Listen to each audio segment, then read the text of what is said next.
Hello and welcome to this week's Different League show, sponsored by Betfred. Now, last weekend saw the remaining two sides with a 100% record lose that record. Villa getting thumped by Leeds United and Southampton convincingly beating Everton. Still, if you're a Villa fan, the Premier League table looks good, and even better if you're living on Merseyside. One man who was delighted with that Villa result, not because he doesn't like Villa, but because he is, of course, the former Leeds United, as well as Manchester City and England fullback, Danny Mills. Danny, great to see you. Look, it's very, very early days in the Premier League. Not suggesting that Everton or Villa will win the Premier League, though Kevin Phillips said last week, didn't he? Everton have a chance. Mm-hmm.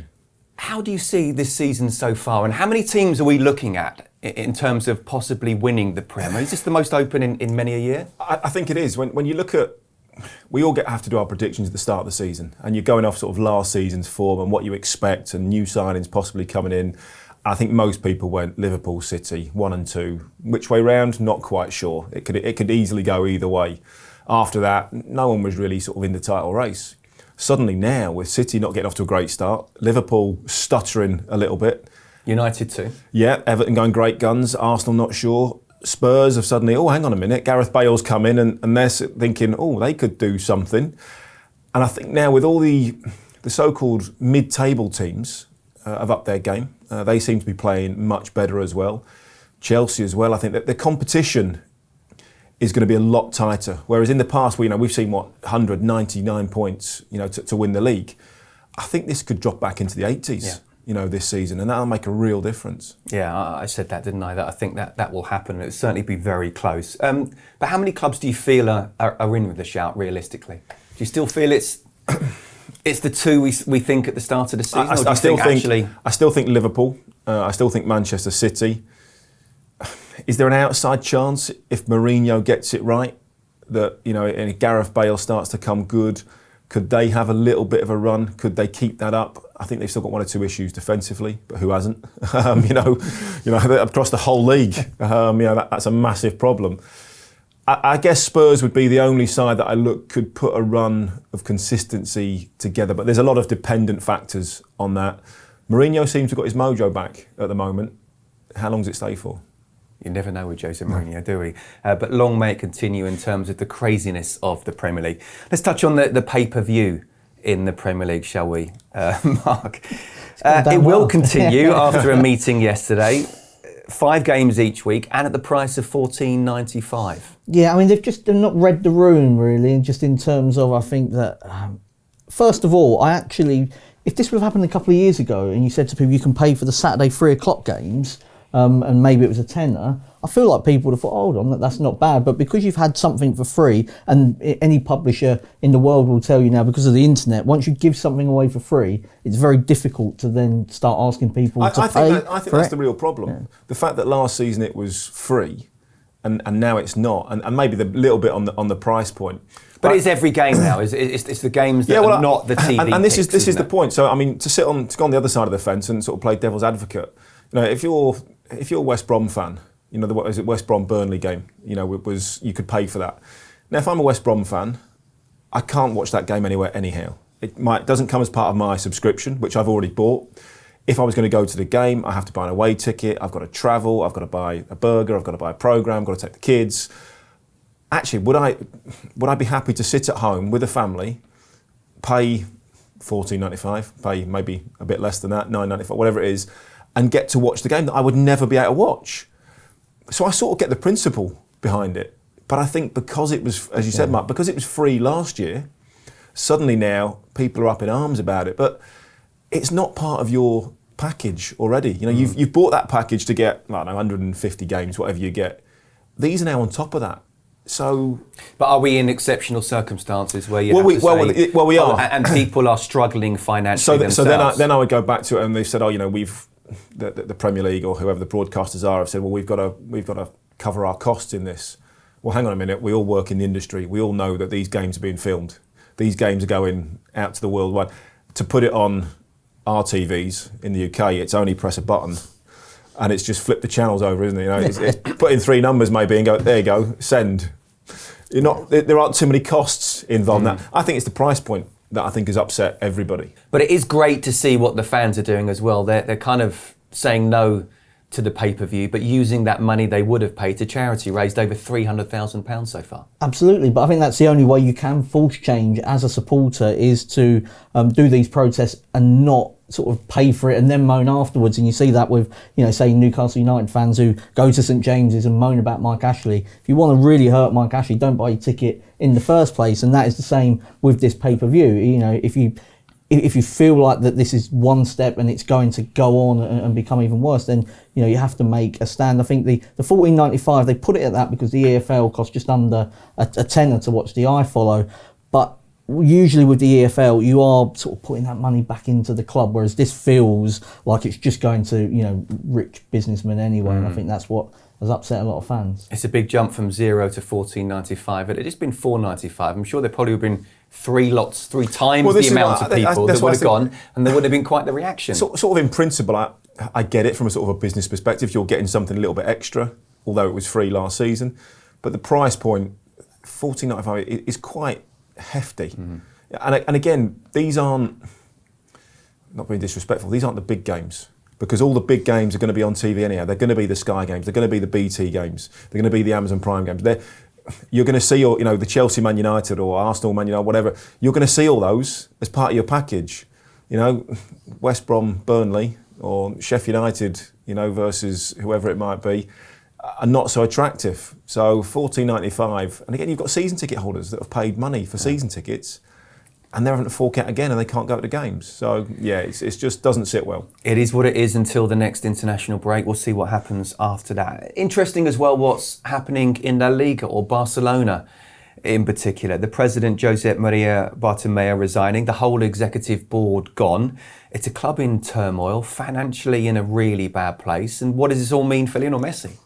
It's a win for Messi. Nobody, he's proven that he's bigger than managers, dressing rooms, and now presidents. So? Yeah, I think so, because he was only speaking out as a senior player as to what was, they were being run in a shoddy way, and that they were, making wrong decisions in nearly every transfer signing they've made has been a disaster for the last couple of years. There's been expensive ones as well. Yeah, absolutely. They end up giving Coutinho to Bayern Munich because they can't find a place for him in the team.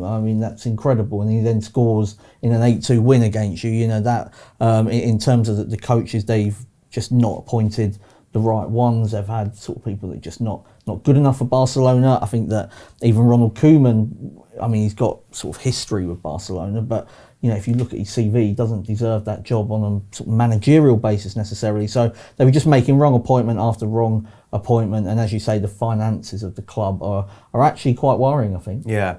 Victor Font is the big favourite. He said he'd bring Xavi back. What's your gut instinct on Lionel Messi? I feel like there'd be more chance of Messi staying if Xavi was the coach. That might be enough, but at the same time, he may just feel like he's done all he can at Barcelona, and in the end, it doesn't become about sort of money for him, because he can earn as much at Man City as what he can at Barcelona. He may just feel like he needs something else. He's playing like he does anyway. Yeah, he's not playing at the top of his game. City will be watching, won't they, your former club? They will. Why have they not gone and got Pochettino? You've got an instant link with Messi. They're both Argentinians. They both played, at that level. Clearly, there'll be lots of contacts and they know each other. He's a fantastic coach. He's out of work. I don't understand why Barcelona didn't go and get him to start with. But yeah, there will be lots of clubs. He's on a free transfer, at the end of the season. And the moment you sign Messi, how many shirts are you going to sell?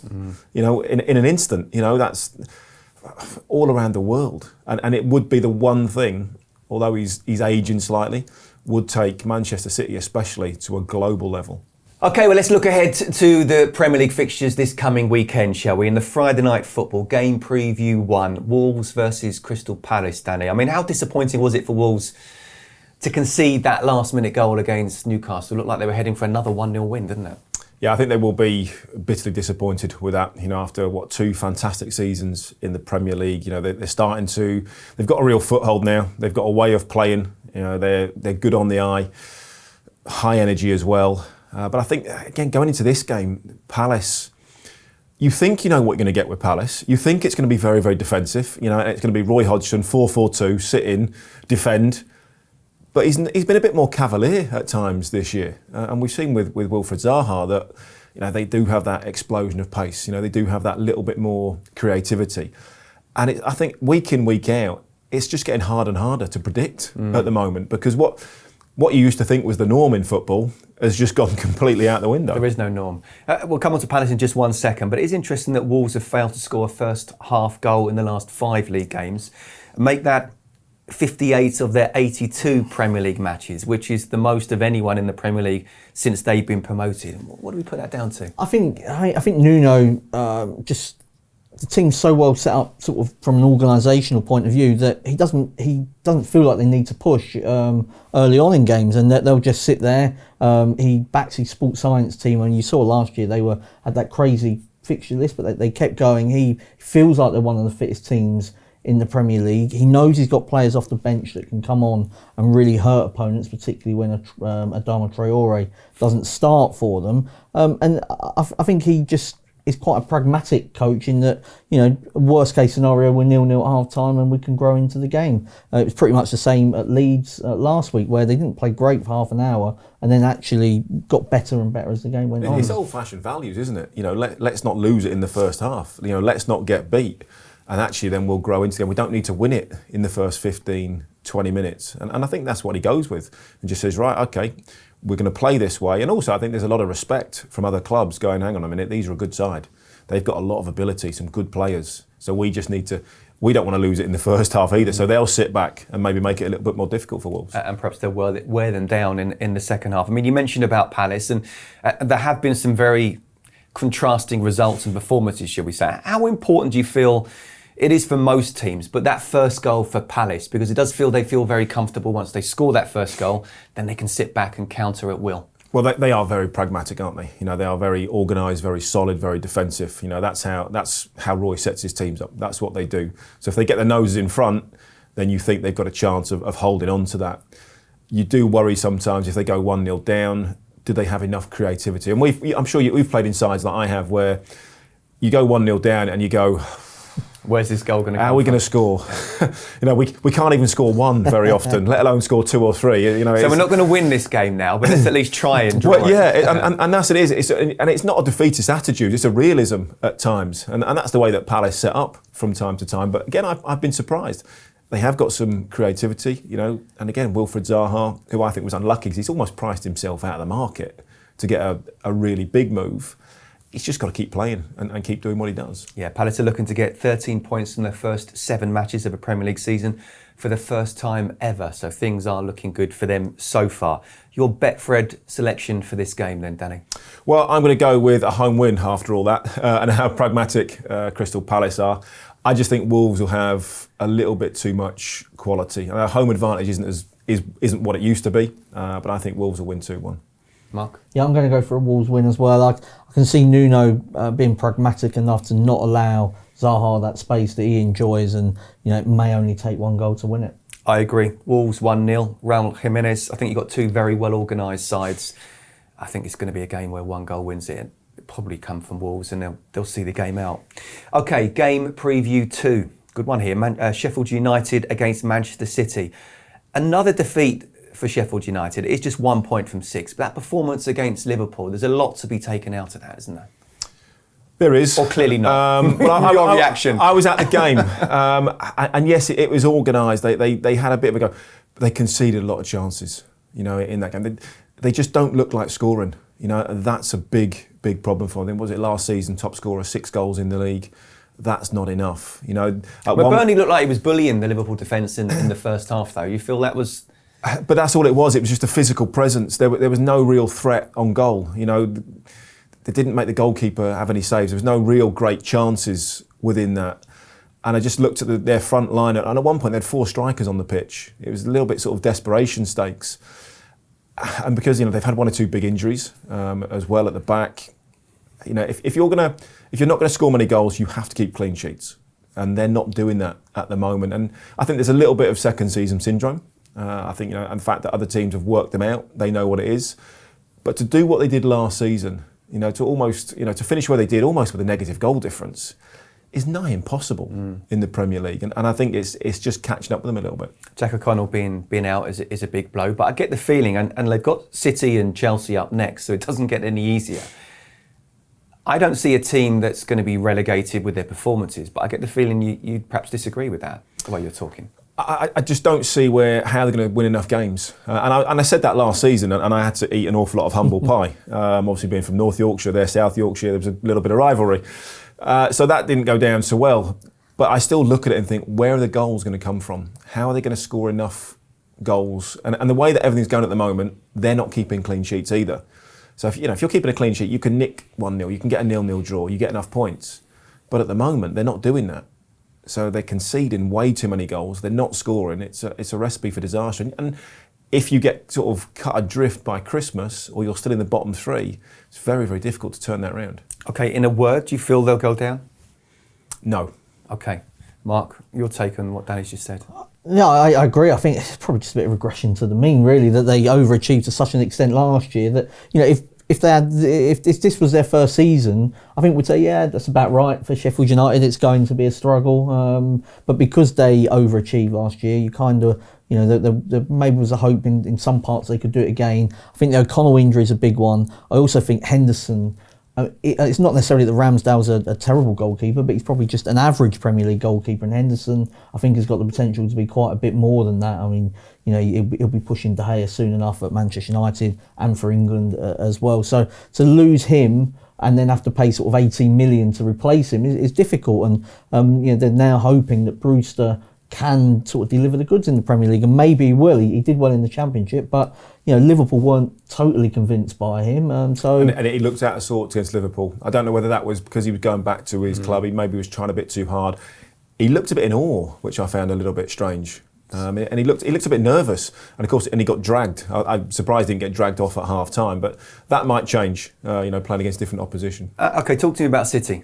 What have you made of that? You mentioned about a bit of a stuttering start. What have you made of them so far? City. And what do you put it down to? They've brought in obviously Ruben Diaz, haven't they? You expect that partnership to solidify the defence a little bit, and I think they will get better. Bizarrely, last season, City weren't particularly clinical. They scored more goals than anybody else. But they've done the same this season. I think stats-wise, they're down on everything. Chances created, goals scored, shots on target. Aguero is huge for City. Jesus, I know he's also injured at the moment. But if Aguero's not there, there's no one to replace that. No one has the aura. It's almost like that. It's like a Zlatan aura that he has around him, almost a Messi, a Ronaldo. It's like he will get us a goal no matter what. It will just come up with something. It's a problem at the moment, I think, for City. They haven't fired yet, and they've lost games already this season, which you didn't really expect. They'll be there or thereabouts come the end of the season, but they haven't quite got out of the blocks yet. They've come out of the blocks and they've had a little bit of a stumble, but it's a long way to go. A long way to go. Pep Guardiola's worst start to a league season as a manager. Okay, Betfred selection for this game. Well, having said that, I think it's going to be a convincing away win. Going through all that, and I think City will. I think there's going to be lots of goals in this game.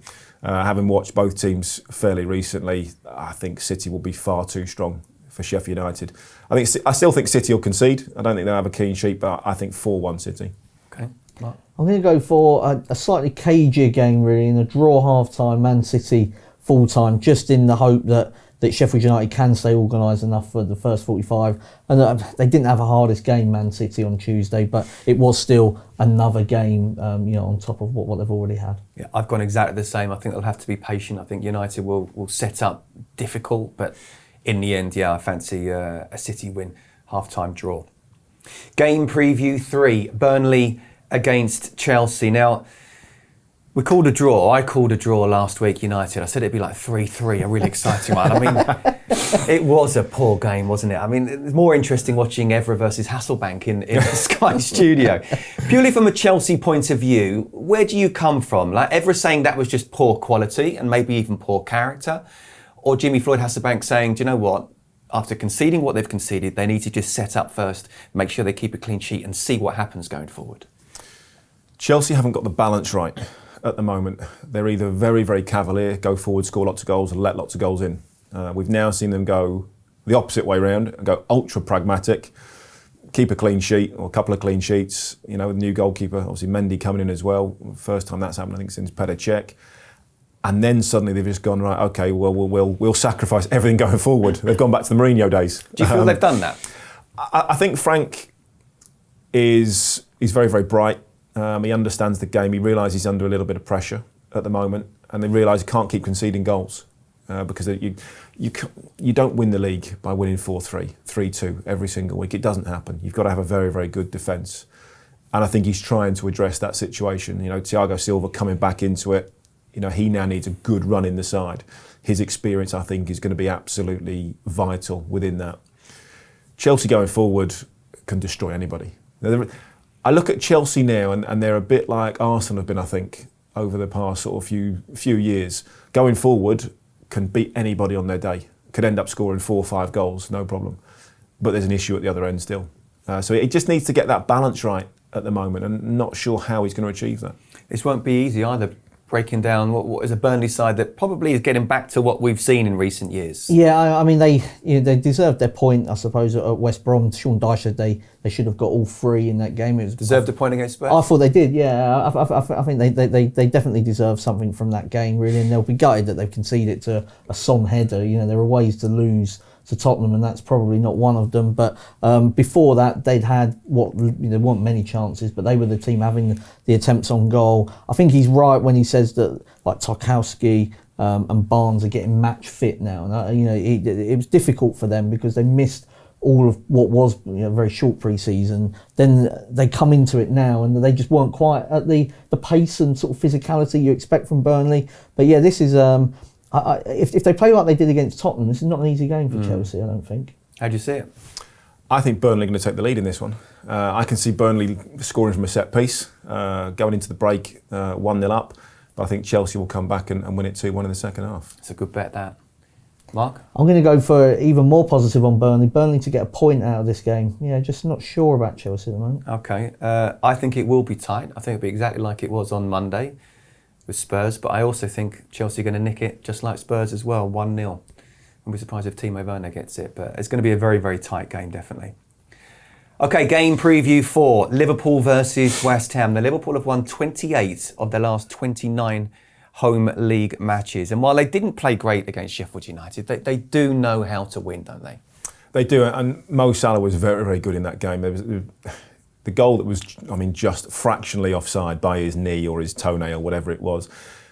The ability to do that, to bring the ball down, to take it and keep it up and then volley it, into the net is just exceptional. And he was the bright spark in that game. Mane was a little bit out of sorts, but I just think Liverpool, they'll get through this period. It won't be easy. They'll get through to the transfer window. They'll bring somebody in to replace Van Dijk, even if that's short term.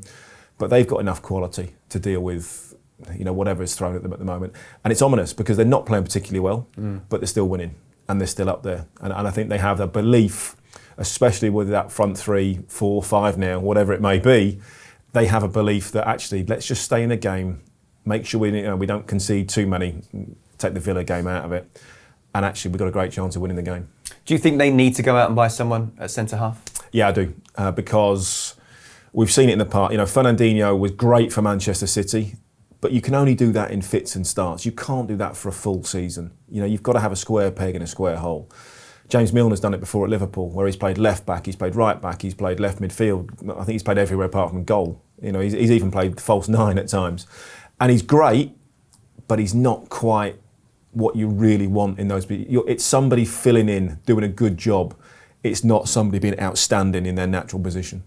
And just on the league, a lot of people are saying with City not starting so well, a lot of clubs in transition, that it's Liverpool's title to lose. Do you see it like that? Well, up until Van Dijk got injured, probably yes. But that's changed things a little bit. They need to address that situation. Liverpool do look a little bit more vulnerable. And it's hard for Liverpool because the form that they've shown over the last 2 seasons, to finish a point behind City and then go and obviously win it the way they did, that's almost like winning but that's like winning back-to-back titles. That's the form of winning, 2 leagues in a row. To do it 3 times, United the only team ever to do that. So they've got to have the form of 3 title-winning sides, and that's tough. Mentally, it's very, very difficult to keep going, to keep pushing yourself. Physically, it's very, very difficult. And now with the injuries and the backlog of fixtures and Project Restart and COVID and everything else that's been going on, it's very, very difficult. So it's not as cut and dried as people think. I totally agree. As for West Ham, after the first game of the season against Newcastle, we read out those games that they had to come up against. Nearly through it now. Done really well, haven't they? Getting better, yeah. I mean, obviously against City, they surrendered possession and but that's just the way it is against Manchester City. I said last week I didn't feel like they were 3 goals worse than Tottenham going into that last 10 minutes. Obviously, a miraculous recovery, but even before that, to beat Wolves with the ease that they did and Leicester suggests that they are definitely heading in the right direction. Antonio gives them almost unique sort of threat up front, really. Not too many strikers around like him, maybe sort of the Burnley type characters, but he's also got that where he can run in behind and score overhead kicks now as well. But he's not bad at the moment. No, is he? He's not. But in those attacking midfield positions, Fornals and Bowen and players like that are really sort of coming into them. It took a while.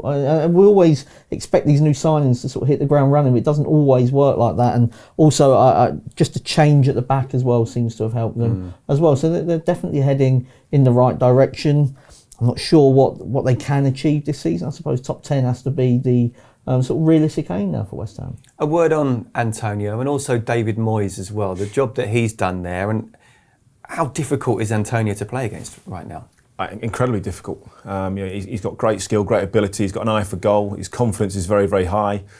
But let's be honest, his game is about work rate, and it's about he's so unselfish at times. He just makes run after run after run. I think he's been told, stop making the runs out wide.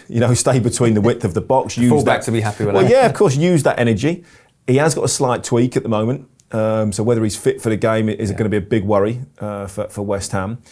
But he's a striker in form, and it's his energy levels. As a defender, he's relentless. And sometimes you're just thinking, oh, come on, give me a break. Yeah. Just go and play on the left wing for a bit. Just stop putting me under pressure. Stop running in behind me. Because as a defender, you've got to keep your concentration for 90 plus minutes, and that's tough at times. There's moments in the game where you want to just go, let's have just 5 minutes of just keeping the ball, but he doesn't allow you to do that. Not with him. Okay, interesting game this, isn't it? Betfred selection for this. Yeah, it is. I think Antonio being fit could be a huge part of this, whether he plays or not.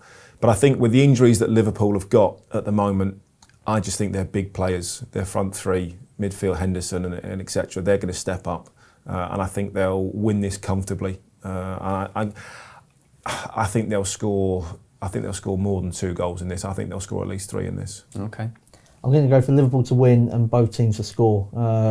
Fabinho's injury last night, I don't know how bad it is, but he went off against Michelin, so they could be even weaker at the back, which just gives West Ham a chance, even if it is just a consolation. Yeah, I'm with you on that one. I think this will be reasonably close. West Ham are playing well. I think Antonio will be key, whether he starts or not. Liverpool, just both teams to score. Game preview 5, Aston Villa against Southampton. Now Villa finally lost their 100% record. We're not going to talk about Leeds just yet and that fantastic performance. It had to stop at some time. What did you make of their performance, Villas?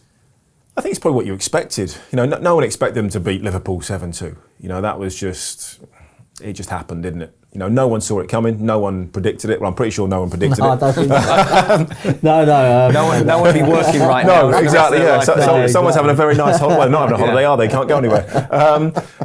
But it was just one of those games. It just happened. But I mean, Villa for me this season will be mid-table-ish. I would expect. I think Ross Barkley coming in to help out Jack Grealish. I think that's a really good signing. Ollie Watkins, I think, offers them another threat up front as well. But yeah, I think Villa will have some good games and they'll have some bad games this season. But I don't expect them to be outstanding week in, week out. What did you make of them?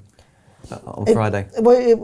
I didn't expect Leeds to win 3-0, but I did tip Leeds to win the game. And one of the reasons was that I just didn't think that teams like Aston Villa can't sustain winning runs for too long. It's just, if it's difficult for Man City and Liverpool to do it, then, at some stage you just will sort of slip back. So I think it was a difficult game against a good Leeds side. Also feel that Southampton play similar enough football in terms of the energy that might be difficult for Villa to contain. And also what Villa will now find with their good start is that teams will give them sort of more respect. That 7-2 against Liverpool comes at a price in some respects, because all of a sudden they're not this team that narrowly avoided relegation last season. They're what Danny said, could be a mid-table team, and with that comes sort of more pressure and sort of more respect. For this game, Mark makes a really good point, doesn't he? Because Southampton are a very similar side in terms of the high energy press, high backline. You mean this new sort of found thing that we've got called closing down? That's never been done before. But to be fair, there's a high press. There's closing down, and then there's a really high press as a team. Yeah, but I go back to when we played. How many times did you get the ball as a fullback and you could have a touch and then get your head up without the left winger or the right winger coming in and just going wallop and take it? It never happened. You never had time on the ball. It's just old-fashioned values, really, of actually. And when you look at it, it's like, okay, when that man goes, we all go in and we all press together, we all close down. And if I go and my teammate doesn't come in behind me, I'm turning around and going, oi, get yourself further up the pitch. Don't leave me isolated so we can play out. But of course, the way that teams want to play, it's a little bit fancier at times. They want to look good on the ball and pass it round. But Southampton, I think, they're a good side. They've got some quality players in there. But it's just, I think Arsene Wenger has just brought in those old-fashioned values of, let's outwork the opposition. And if you do that and you've got some good players, it gives you a great chance. Yeah, there are some teams, though, that seem a bit more organised than others, certainly when the clubs that I played for anyway, or the type of training we did. Danny Ings obviously is a class player, but Che Adams, does he look like he's getting more and more comfortable being in the Premier League? Yeah, I felt sorry for him last year, but he was getting into sort of some decent positions, and then when you don't score and that run goes on, then it's impossible, isn't it, to maintain your confidence, and so it obviously dips. And maybe lockdown was a really sort of good moment for him to it just sort of stopped, didn't it? And it enabled him to sort of go again. And after lockdown, he was really good, and he's just carried that on. And I think him and Ings are a difficult duo to play against, really. And Aston Villa might struggle in this one. I'm not sure what kind of Southampton side will turn up, but I think at the moment they're playing pretty well. But let's have your Betfred prediction. Got the feeling you're going for Southampton? Yeah, if you want to play it sort of safe, you could go for Southampton draw no bet, where you get your money back if it's a draw. But Southampton to win is another sort of viable option, I think. Danny? I'm going to go score draw, and I think it'll be a very, very tight game. There won't be much in it, and it won't be high scoring either. I'd go for 1-1. Yeah, I'm going for score draw as well. I'm going for 2-2. But I think there'll be goals in this one. I really do. Two attacking sides that Villa have had a decent defence up until recently, certainly stats-wise, but I still think they can be got at, and I think Southampton can do that. Okay, game preview 6, Newcastle against Everton. Everton's 100% records ended now. Why didn't they do well? What did you think of the Lucas Digne red card? I don't know how you feel as an ex-player. I don't feel that's a red card. No. I look at it. He's running. The player comes across him. He stands him. Slow motion makes it look so much worse than it was. I think what we have to remember that this is football. This is a contact sport. I've watched basketball, and we've all probably seen the Michael Jordan documentary where players are coming off with broken noses and blood splattered everywhere. That's a non-contact sport, and it's okay.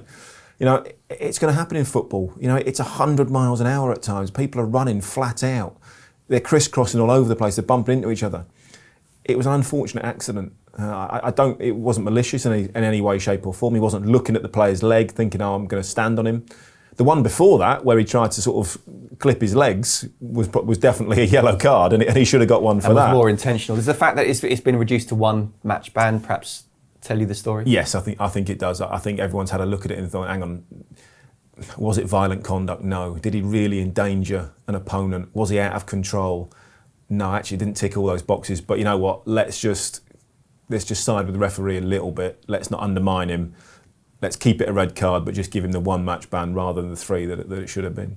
The other side with a 100% record gone, of course. We talked about Villa and not being able to have that consistency. Everton in the same boat, perhaps a little bit better in terms of quality. Yeah, I mean, that they were missing some key players. First of all, Richarlison, who is still suspended, gives them that threat in behind, which James doesn't offer you. He wants to sort of come short and also drift inside. But then they had Coleman going down the outside. Coleman was out as well. Godfrey is a centre back. I saw him at Shrewsbury playing as a defensive midfielder, so he's not really what you call sort of that an attacking right back in the same way that Coleman offers the width. And now they've got Digne suspended as well.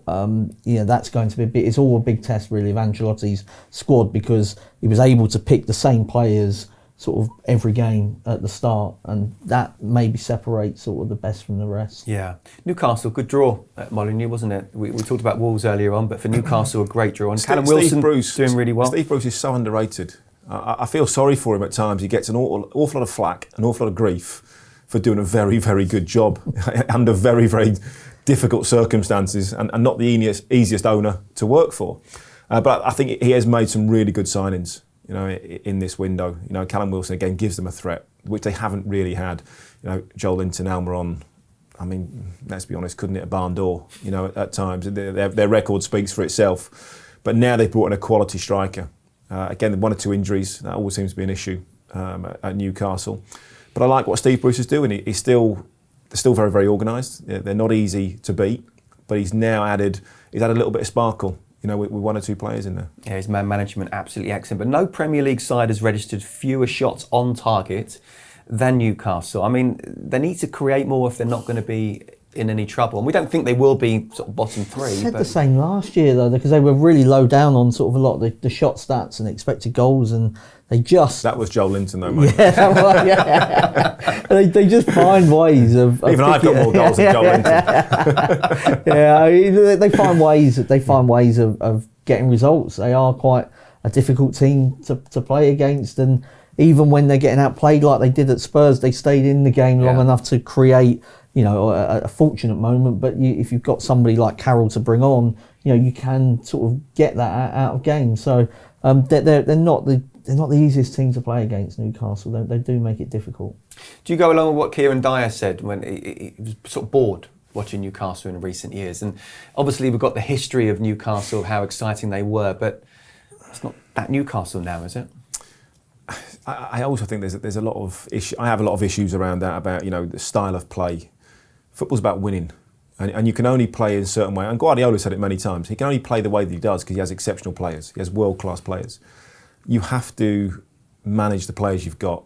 Burnley do exactly the same sort of thing. They can't go out and play like Liverpool. They can't go out and play like Manchester City because they don't have the players.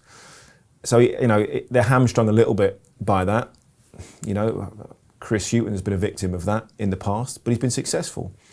First and foremost, you've got to win matches, and if you then start to win and you get enough points, then you can start to be a little bit more expansive. The most important thing is staying in the league, and that's what Steve Bruce will give you. Okay, let's have your Betfred selection here. They're going to get one? I think it's going to be a tight game. I don't think it's going to be easy for either side. I'm going to go draw at half time, but Everton to nick it second half. Interesting.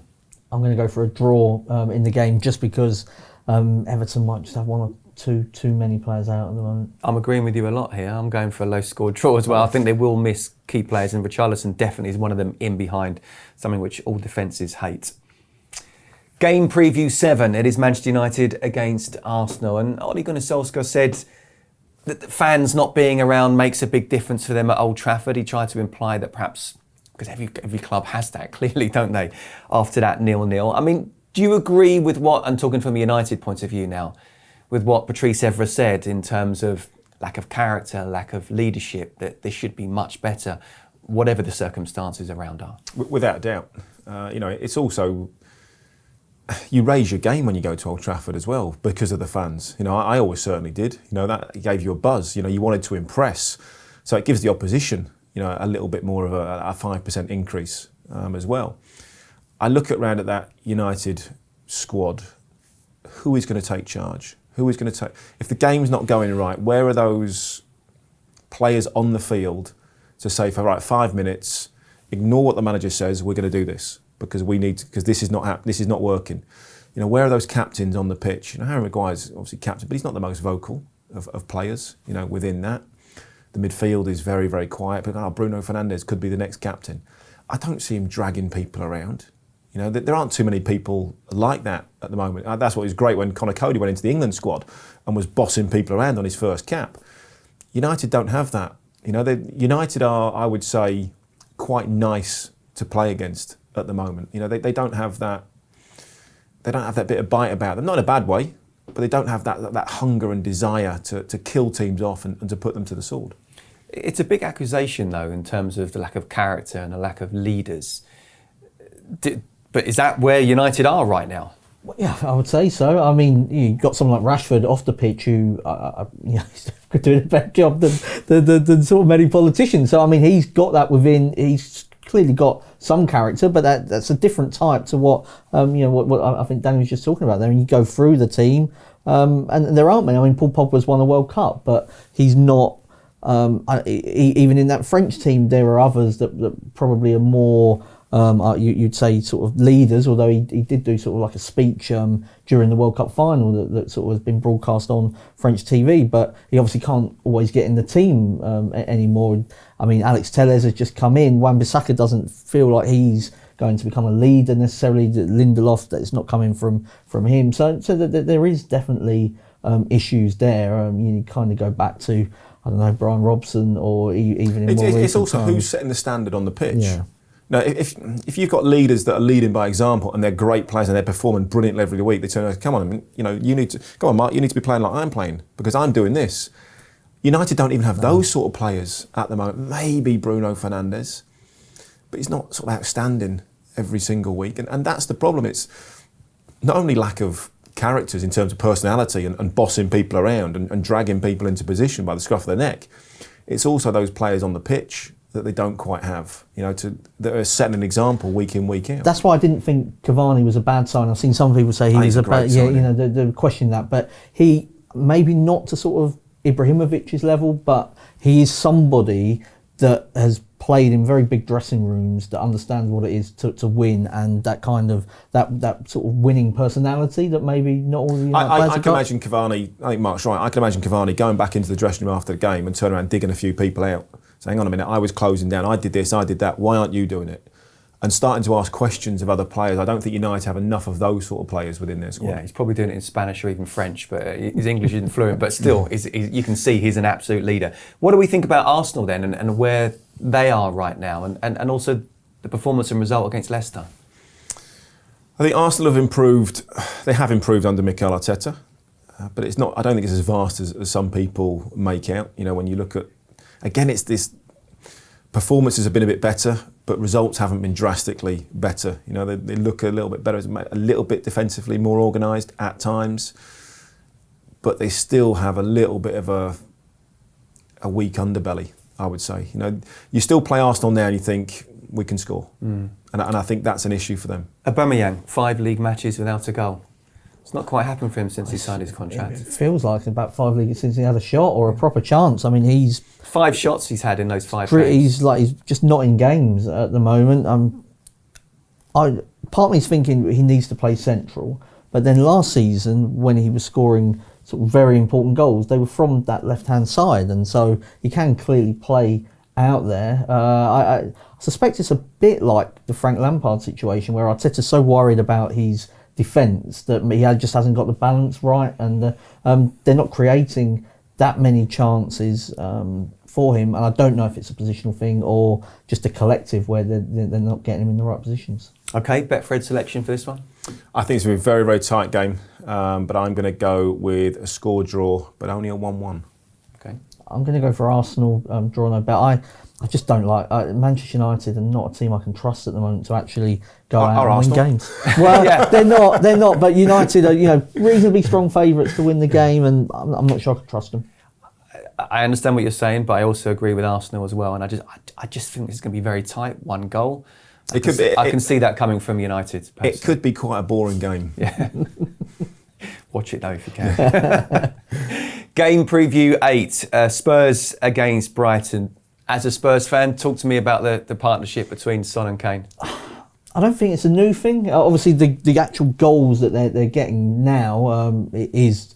I mean, it's off the scale, and it probably can't continue. But I think they've had a good relationship almost from the start. Maybe Son wasn't making quite as many runs, and Kane maybe wasn't looking up and passing quite as often as he is at the moment, because he does like a shot from the edge of the area. But it's working well. I think Mourinho they're bought into what Mourinho wants them to do, and it's all about the team. And I think as much as what they're doing going forward, like Kane's blocks on the line and sort of what he's doing for the team is just outstanding at the moment. But Son I feel like he is a world-class player. And if I heard sort of people saying, if I think it was on Monday Night Football, if Mane or Salah weren't at Liverpool, he could play at that level, and he definitely can. They're two players that get on very well. Interesting, Kane's quite happy, it seems, to be dropping off. I think they're two outstanding players. Son filled in for Kane, when he had that injury, spell last season. Whenever lockdown's confused everybody, hasn't it, with what season is what at the moment. But Son is his first name on the team sheet. I think he's outstanding. Before Kane? Yes, because his work rate, you know what you're going to get week in, week out. Harry Kane obviously have one or two injuries at times. If Son's fit, he's got to play, because his energy levels are superb, what he gives for the team. I think what they have got, as Mark said, they've got an unbelievable understanding now. And I think maybe Kane has started to realise he's won all the personal accolades. He's won everything on his own that he can win. But he now needs trophies. And maybe he's certainly just thinking, hang on a minute, okay, maybe I do make that pass. When you look at the great strike partnerships, when Messi and Suarez, there was no selfishness within that. They would happily pass to each other, roll it across for the other one to get a tap in, unlike Bale and Ronaldo, at Real Madrid. So I think there is two outstanding players, a fabulous understanding, and now they want to win something. And then you chuck into that Gareth Bale in the hole behind. It's a devastating forward. Exciting times for a Spurs fan.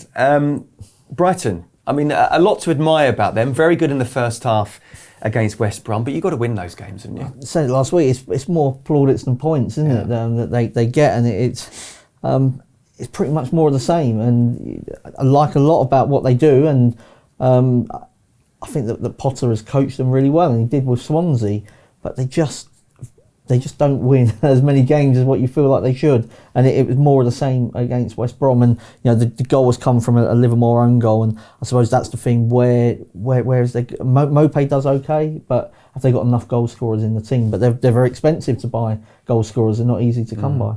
Okay, your Betfred selection for this one? I'm going to go for Tottenham to win, but narrowly, because I think Brighton are quite awkward. I'm going to go for a Tottenham 2-1. I'm going to go comfortable win for Tottenham by at least 3 goals. Wow. And Gareth Bale to come off the bench and score. Wow. I think it's going to be tough, actually, 3 games in 6 days. But I still fancy Spurs to win. Kane first goal. Game preview 9, Fulham against West Brom. It's a championship game last season. Some are saying it's going to be a championship game next season.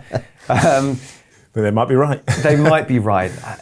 For Fulham, losing to Palace as well. I mean, I thought that was a massive opportunity for them. And what happened there for you, and also how big an opportunity is it for them to get that first win? Because they need that desperately, don't they? Yeah, defensively, they've been poor. I know Scott has been working on that an awful lot. He's been trying to find that centre-half pair and that centre-half partnership. Been working tirelessly on the training ground. I know a few people that he's spoken to and he's tried to bring in to help him out with that. But they just can't get that right at the moment. And if you keep conceding goals, you've got a leaky defence, you can't then concentrate on going forward so much and scoring goals. Mitrovic hasn't been as effective as maybe people thought he would be. And if you don't get, when you're chasing that first win, you haven't got it. Every time you don't win, it's like, we still haven't got that win. Yeah. You come up, you want first win, first clean sheet, all these types of things. You're looking for tick boxes. You start to get sort of towards 10 games and you've not got a win. And you think, well, now we're running out now. So how big is this game? It's still early in the season, we have to say, but psychologically, it's huge. If you lose this game, if Fulham lose this game, you're looking up at the table and you're just thinking, right, okay, we've played some good teams and we've lost. We've now played a couple of not so good teams and teams that we expect to be down there, and we've lost. How are we going to get out of this? And I think it's not quite hit the red button panic time, but there starts to be a few questions being asked if they lose this one. Could the same be said for West Brom? I think the issue with West Brom is more what Slaven Bilic said after the game against Brighton, when Hegazi had been sold without his knowledge or without his backing, and he then, he's asked whether he's going to stay, and he doesn't say yes, and so he's livid about it, isn't he? Yeah, well, and he's not hiding it either, and he does show his emotions, I think, at all times, and that's one of his strengths, but could also be a weakness as well. And you don't need that kind of unsettling moment. I think the West Brom board are totally within their right to say Hegazi was on a reported 70 grand a week. He doesn't get in the starting 11. Like, we're West Brom, we can't carry. But you've got to tell the manager. Yeah. That's the issue. That, would you tell Slav? There has to be a conversation. The sporting director or whoever's involved, the technical director, has to tell the manager and say, look, I know you want to keep him, but this is the financial situation, and he's going, rather than just go, oh, by the way, we've sold him. I think that there has to be a little bit more dialogue than that, and I think that's why he was probably upset. Okay, Betfred selection for this one. I'm going to go for the only 0-0 of the weekend, or of this round of fixtures. I think neither team are in great form at the moment. They'll both be very, very cautious, and I'm going 0-0. I'm going to go for a Fulham win. I just felt that what happened against Crystal Palace can happen against Crystal Palace if you concede first to them. This is a more winnable game for Fulham. Okay, I've no idea on this one. This could be 0-0, this could be 3-3. But I can't see it being 3-3. Well, defensively they're that poor, but maybe going forward they're not as good as they should be. 0-0 and 1-1 last season. I think it's going to be one of those, to be honest with you, a draw. Game preview 10. Leeds versus Leicester. Now, this is a really good game. Danny, I saw you and Gabby Agbonlahor on TV yesterday. You gave them a relatively easy ride with Leeds thumping Villa. I mean, Leeds have one way of playing, and of course, we all know how Guardiola, Pochettino, they all look up to Bielsa, and idolise him, in the way he does. It's plan A, and if plan A doesn't work, well, just do plan A a little bit better. That's it. It's very, very intense. It's very, very high tempo. They are cavalier at times, and that means they will lose games from time to time. When you look at they're outperforming themselves at the moment. Bamford's on fire. The quality that they have is good, but it's not as good as other teams, I think, in the league. Leeds will be very, very exciting to watch this season because it's the way that they play. They pass out from the back, no matter what. They close people down. They basically they play like basketball. They go 1 for 1. It's like, there's your man. You stay with him for the whole game. Have to be fit to do that. Well, you have to be incredibly fit, incredibly disciplined, and it only takes one lapse in concentration. There's not much structure there, is there? And it can become suddenly the very, very open game. Calvin Phillips missing as well. That's a big, big blow. Leeds will be very, very exciting to watch this season, but they will have their ups and downs. Got to ask you about Patrick Bamford. A lot of criticism last season. From me, yes, admitted. From a lot of people. Yeah. And I think even he will say, certainly a lot of Leeds fans will say he missed a lot of chances. There was a lot of good chances that he should have scored, or he should have hit the target, so what's changed? And he didn't. I think now he's suddenly got that belief. What is most impressive, I think, was the first goal against Aston Villa. That would have been the sort of goal last season that he wouldn't have got there, or he might not have anticipated that, and that smashing it in from close range, or it might have hit the defender. The defender would have got a block. We've always known he's got great ability. We've always seen him score magnificent goals from outside the box. He's got a great left foot. I think the fact that he keeps working so hard, and Bielsa has shown faith in him. And of course, he got that goal against Liverpool by closing Virgil van Dijk down, putting him under pressure, and also maybe without the fans, because we know what Leeds fans are. I think the best on the planet. But when it's not going your way, those oohs and those ahs and those jeers when you miss that chance, it's tough to take. He's a bit like hard. Marmite to some of them, isn't he? Of course he is, yeah. And he suddenly comes up with a goal, and then it's like he misses one. You're thinking, how did he miss that? I don't know how he managed to miss it. So, but all credit to him. He's working incredibly hard, and sometimes he's 27 now. Some players are better suited to playing in the Premier League. As bizarre as it sounds, sometimes you get a little bit more space and a little bit more freedom, and maybe because he scored a couple early on with no fans, no extra pressure, if you like, he's thriving on it. I found that Premier League strikers much more clinical, but you're given more time in the Prem than you are in the Championship. Excellent win for Leicester at Arsenal, though, wasn't it? It was, yeah. Played sort of different, I suppose, to how you ordinarily would have expected Leicester to play in that type of game. And then just stay patient, and once they brought on Vardy loves scoring against Arsenal, and he did again, and they looked strong, I think, defensively, and like I say, it was a change in attitude. They played a bit like that against Man City, where they were I suppose negative or defensive, it depends which way you look at it, but they weren't prepared to open the game up like sort of stereotypical Brendan Rodgers sort of you expect him to. They'll say clever. Yeah, and it worked, and that's what you do against Arsenal, because I think Danny said earlier on, Leicester won a title. Yeah, so they do. Giving the other team the ball. Yeah, so and that Arsenal will give you an opportunity, so it makes sense, I suppose, to play like that. Okay, how do you see this one going? Your Betfred selection for this one? Leeds have struggled when teams sit back and defend deep. And I think Brendan Rodgers will be very, very clever, and be very, very shrewd in that. I think they'll sit deep. They'll try and keep it very, very tight, play on the counter-attack. Again, I don't want to say this, and it's hard. But Leeds fans turn away now. I know, and that's the problem. I'm going to go Vardy to score and a Leicester win. Are you? I'm going to go for a Leeds win. I just love the way they play and the aggressiveness, and we'll balance it out. Don't worry, I'll balance it out as well. The draw. I'm going for a Leeds win as well. I think, again, with a lot of the clubs that haven't quite got big squads who are playing in Europe, I think will maybe struggle in the next game after that. I think Leeds, with their fitness and power, will just overpower them towards the end. So I'm going for a Leeds win. So. We shall see. Okay, fantasy football picks this weekend. Each of us pick a player that we think will perform best, and why. I'm going to go with Mo Salah. I think he's just outstanding at the moment. I think he's super. He's that bright spot. I know he can be a little bit greedy at times, but Mane hasn't quite hit the ground running as fast as he did last season. I just the way that he plays, his body movement, the way that he picks the ball up, goes past people, he's just outstanding. He creates chances, he scores goals. He's just a superb player. Mark, I'm going to go for a bit of a risky one, another Liverpool one, but Diogo Jota.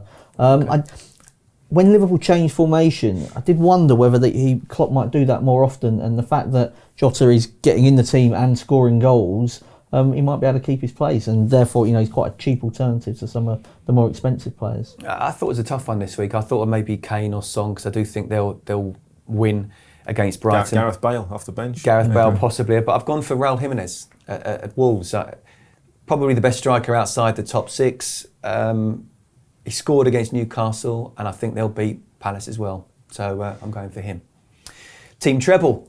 Each of us picks a team that we think will win this weekend, and why. Who have you gone for? I've gone for Peterborough to beat Shrewsbury in League One. Shrewsbury, funny old team, they're second in the possession stats in League One, but in shots on target, they're second bottom. So they're not turning that possession into chances. Peterborough had a disappointing result on Tuesday against Burton, but overall they're right up there this season. Should be a home win. I'm in League One as well. Hull to win at Swindon. I think Hull have had a great start to the season. I did worry for Grant McCann, but I think he's done really well. And against a Swindon side who are not in great form right now. Got a lot of injuries as well. A lot of injuries as well. 10-1, that is, by the way, the team treble. Let's have a look at the Champions League group stage now, shall we? We're looking ahead to next week's Champions League games, Danny. Starting off with your old club City against Olympiacos. City came from behind to beat Porto in match day 1, Marseille as well, and a very good performance. Olympiacos next Tuesday. How do you see Olympiacos right now? I think it should be a very comfortable win. Olympiacos beat Marseille with a very late goal, but were then turned over by Porto themselves in midweek. It's such a big gulf in class between Man City and the rest in that group, really. And Olympiacos continue to sell their best players. Valbuena's he's a threat. He's somebody that's played at the very highest level. Lovely footballer, but there's such a big difference. Every year we talk about City, and this is the year under Pep they're going to go on and do it. Is this the year again? I think City fans will be hoping so. Guardiola will be hoping so. The owners will be hoping so. But as Mark says, there's a huge gulf in class. And I just think with all the fixture congestion coming up for City, Guardiola will go into this game and go, right, okay, win this game, that's 9 points. That's qualification pretty much done. So get the win, comfortable, and then he can start to tinker and rotate a few players. Yeah, City win, I think. Atalanta, Liverpool.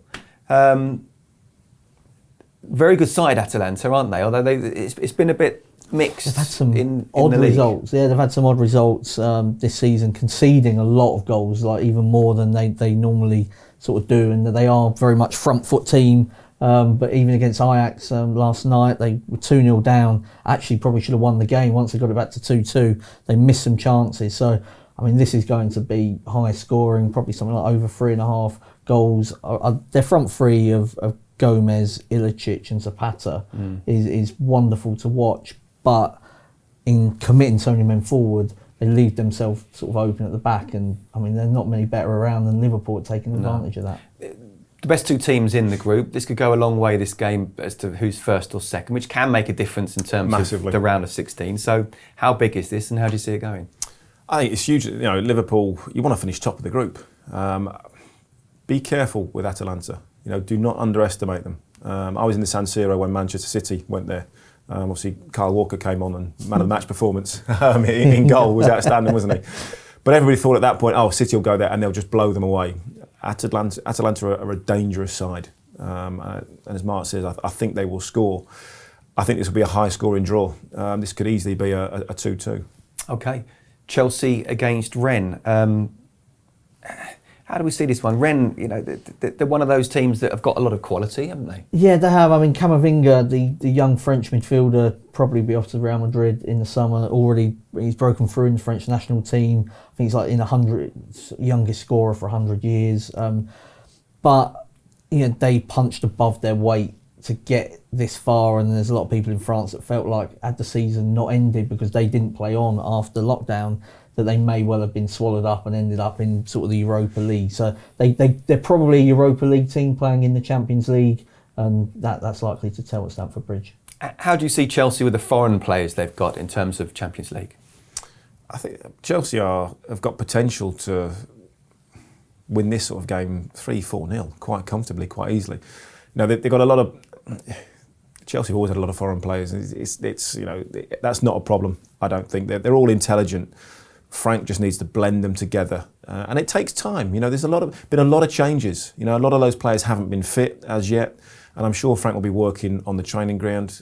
They all understand the principles of what Frank's trying to do. They all want to get on the ball and be creative, but of course he's got probably a match day playing squad where you need 11. He's probably got 16, and he's having to leave good players out at times, and at the moment he just hasn't quite found that perfect formula so far. But we're saying a convincing Chelsea win. Oh, very, very convincing. Yeah. Okay, Manchester United at Istanbul Başakşehir. Have I said that right? Başakşehir. Başakşehir. Surprising. Easy for you to say. So they were surprising Turkish champions in that they're not one of the traditional big teams, but they've probably got more money than some of the traditional big teams at the moment. But they've already been, and we're speaking before their second match day, but they were already found out, beaten very convincingly by Leipzig on match day 1. Manchester United are never entirely sure what you're going to get from them, but this is the most winnable game in the group, and they should be up to winning it. Yeah, they haven't played Leipzig as we're speaking, but a fantastic performance and results in Paris, wasn't it? It was, and a surprise, I think, for all of us. Yeah. Nobody was really expecting that to happen. But that's what Manchester United can do. They can have a great performance, and then they can have a dismal performance. We've already seen that this season, opposite ends of the spectrum. No fans, I think, obviously is even bigger, for the Turkish sides. Their fans, home and away, are ferocious. Very passionate. Yes, very, very passionate. I think this one might be, United might just slip up in this one. Not to the extent that they'll lose, but I don't think they'll win the game. Okay, I'm going for United win. You're going for a draw. Yeah, I'll probably just go for United just. Okay, that's it. Enjoyed yourself today, Danny? I will do. Good to see you after all this time. I hopefully will be back fairly soon after I've predicted all of these results correct. You'll be in the Cayman Islands somewhere, or the Maldives, where we're allowed to go now. Where we're allowed to go. Thanks very much for your time. Really good to Cheers, see you. And Mark, as ever, thank you. Okay, we're back next week, looking back at obviously what's gone on at the weekend and looking ahead to the games, big games in the Premier League as well. And of course, remember, if you do gamble, please, on behalf of everyone at Betfred and also the Racing Post, gamble responsibly.